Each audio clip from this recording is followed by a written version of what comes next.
A lot of you are probably thinking that I'm trolling or I'm clickbaiting, but hear me out and decide for yourself if I do any of this. Because in this video, I'm going to tell you something you never expected to hear. Chris Chibnall saved Doctor Who. Doesn't seem to have much to it. It hasn't improved that much since it went off the air.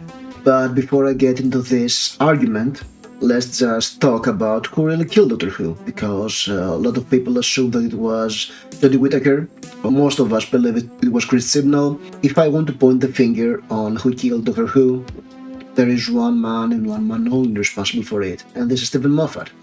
And I say this as a huge Steven Moffat fanboy. And I loved the Matt Smith era Doctor Who. I loved the Bonds a lot, Clara not so much. And I believe that Peter Capaldi is the most underrated Doctor, simply because he was perfect for the role, but he was not given the proper scripts. And if I want to say when Doctor Who started to die, it was a slow death, but it started in season 6 with the whole Melody Pond saga. Spoilers. The two-parter in the beginning of season 6 was just awesome. It was one of the best season openings, one of the scariest episodes of Doctor Who. But as the season progressed, it started to become very obvious that it was no longer the Doctor Who we loved back in 2005. You see, season 5 did something amazing. It took the Doctor Who formula and actually managed to make an arc with a continuity, an arc where something important was happening throughout and was not just hints like in the Russell T Davies era. Instead, it was a full-on arc that something was happening throughout, and the episodes were connected through those events, and there were a lot of mythology episodes. And the whole Amy's crack, it was an arc that you could follow. And then we got to the Melody Pond saga, and started to lose the plot. I mean, I'm not a dumb man, I assume, and I had a huge problem following what was happening. There were some great episodes throughout. I mean, Let's Kill Hitler is one of my favorites, but it started to get to wibbly-wobbly, timey-wimey stuff. That was not great for a fan show like Doctor Who, and I believe a lot of people felt alienated. Yeah, the half season with the Ponds was kind of more easy to follow, but then we get Clara, the Impossible Girl, and it's like Amy Part 2.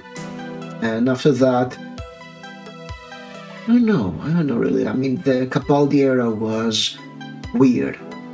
The arcs were hard to comprehend what was happening, or they just popped out in the middle, or they were built up in a soft way in character development, and they went on. But it was like the show had hit a part where it was far more mature than what we were used to. It was not easy, dumb fun like in the Russell T Davies era, and it started to be very serious, very mature. And Steven Moffat, for all his skill as screenwriter, has this huge flaw. He wants to prove that he's Steven Moffat in every episode, and sometimes he will go full Moffat.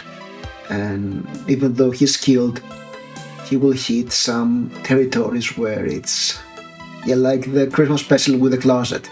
That was Steven Moffat trying to do the most Christmas special ever, and it fucking sucked. And as the series progressed, it was becoming harder and harder to follow. I mean, Listen was one of the best episodes I have watched, but I cannot tell you what was happening in this episode. And that's a problem I have with a lot of the Peter Capaldi era episodes. Some of them were great, some of them were same old, the world of filler, but overall, I just couldn't grasp what was happening. And oftentimes you will get pieces of cinematic genius, like Heaven Bound, Hellbent. I'm not sure about the titles really.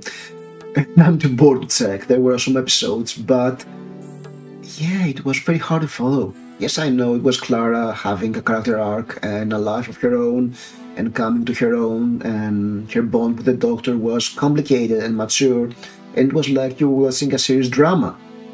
But that's Doctor Who, not a serious drama. I mean, season 10 was kind of a step in the right direction, but was too little too late. Most of the people have set out. Then Chris Chibnall came along, and Chris Chibnall sucks. That's a given fact. Chris Chibnall is the worst Doctor Who showrunner ever. But he did not kill Doctor Who. Instead, he dragged Doctor Who down to the mud. He made 2 seasons that were a travesty. He did the retcon that everybody will hate. He picked a star that was not the right person for the role, or maybe in his head it was the right person for the role, but the script was not appropriate. He showed us a Doctor Who that was so bad that returning to some mediocre episodes like The Star Beast, it looked like a masterpiece. And I was happy that I watched a mediocre Doctor Who episode again. Chris Chibnall saved Doctor Who because he showed us how much worse can get. And we should be happy for any semblance of Doctor Who in Doctor Who. Yes, that's it. Chris Chibnall saved Doctor Who. That's my thesis. And you can argue about it in the comments. See you.